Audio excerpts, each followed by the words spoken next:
Lionel Messi miss করেছেন এবং Lionel মেসির এই ঘটনাটা আর্জেন্টাইন ফ্যান যারা আমার কাছে মনে হয় প্রত্যেকের জন্য একটা দুঃখের কারণ। কারণটাকে আমি ব্যাখ্যায় যাব এবং এই কারণটা যেভাবে ঘটেছে এটা যদি অন্যরকম হতে পারতো তাহলে কিছু ব্যাপারে কোনো ডিসকাশনস নাও হতে পারতো।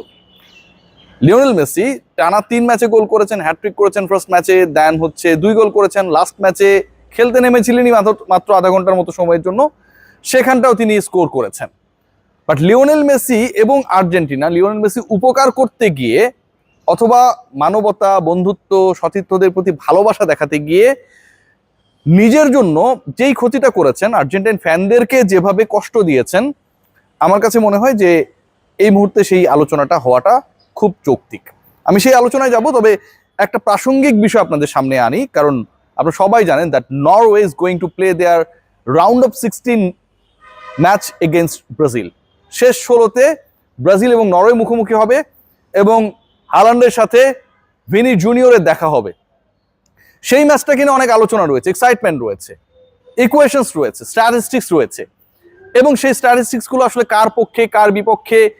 নরওয়ের পরীক্ষাটা, যদিও তারা ভুয়া ম্যাচ খেলেছে, ভুয়া ফুটবল খেলেছে লাস্ট ম্যাচে আইভরি কোস্টের এগেনস্টে, ব্রাজিলের বিপক্ষে কেমন হতে পারে সেই ডিসকাশনটা করা আমার কাছে মনে হয় খুব বেশি জরুরি।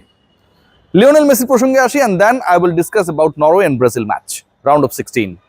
লিওনেল মেসির প্রসঙ্গে আসার আগে কয়েকটা ব্যাপার আমার মনে হয় যারা ফুটবলটাকে ফলো করছে তারা দেখেছে। 1 নম্বর পয়েন্ট, যেটা যেদিন লিও মেসি হ্যাট্রিক করলেন আর্জেন্টিনার ওপেনিং ম্যাচে, এবারে বিশ্বকাপে প্রথম হ্যাট্রিকটা লিওনেল মেসি যখন করলেন, সেই হ্যাট্রিকের পরে পুরো বাংলাদেশের মানুষ, পুরো পৃথিবীর মানুষ, they were telling that Leo Messi সর্বকালের সর্বশ্রেষ্ঠ ফুটবলার, নো ডাউট, এবং যেটা বাকি ছিল হ্যাট্রিক করে সেটা তিনি করে ফেলেছেন। Point number 1। এরপরে যখন ক্রিস্টিয়ানো রোনালদো প্রথম ম্যাচে খারাপ করার পর উজবেকদের এগেনস্টে 2 গোল করলেন, তখন থেকে আলোচনাটা হয়ে গেল যে Ronaldo is back, Ronaldo himself telling that I am back, Ronaldo is back. Ronaldo, এতদিন যারা রোনালদোকে নিয়ে সমালোচনা করেছেন, আপনাদের কোনো বেল নাই, Ronaldo ultimately the greatest footballer ever in the history of football, তিনি ব্যাক করেছেন। এমবাপ্পে 2 ম্যাচে 4 গোল করার পরে সেই আলোচনাটায় মোটামুটি তিনি চলে এলেন। গতকালকে আরো 2 গোল করেছেন, 6 গোল, লিওনেল মেসির সমান একটা ম্যাচ বেশি খেলেছেন।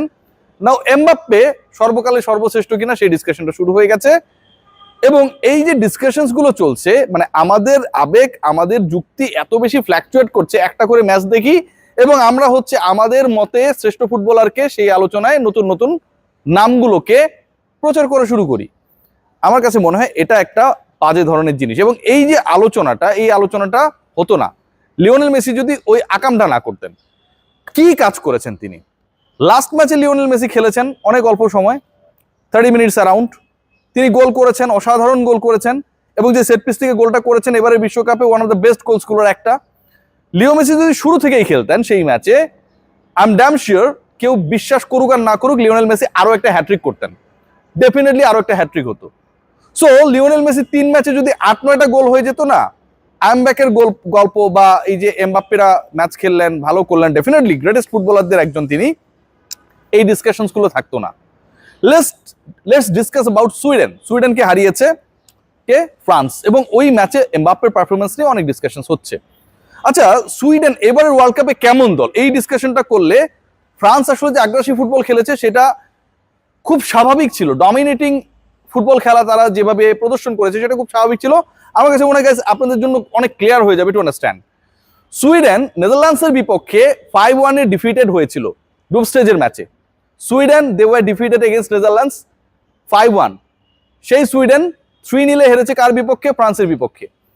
ফ্রান্স যেই ব্যবধানে সুইডেনকে হারিয়েছে, নেদারল্যান্ডস তার থেকে বড় ব্যবধানে, অলমোস্ট ডাবল ব্যবধানে সুইডেনকে গ্রুপ স্টেজের ম্যাচে হারিয়েছে, এবং ফ্রান্সের থেকে বড় ব্যবধানে যেই দলটা হারিয়েছে নেদারল্যান্ডস, তাদেরকে হারিয়ে রাউন্ড অফ 16-এ গেছে মরক্কো।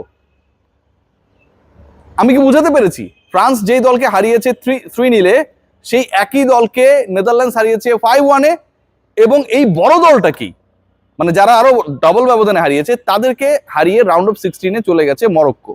মরক্কো নিয়ে কিন্তু দুনিয়ায় কোনো আলোচনা নেই, কারণ কিলিয়ান এমবাপ্পে 2 গোল করেছে, এবং সুইডেন নিয়ে ওই আলোচনাটা নাই যে তারা এর আগেও 5 গোল খাইছিল। সো 5 গোল খাওয়া একটা দলের বিপক্ষে যে কেউ যে কোনো ভাবে যে কোনো টাইমে অ্যাগ্রেসিভ হয়ে যেতে পারে, স্কোরিং অ্যাবিলিটির বেস্ট ডিসপ্লে করতে পারে সেটা নিয়ে আসলে খুব বেশি ডাউটফুল হওয়ার কোনো কারণ নেই।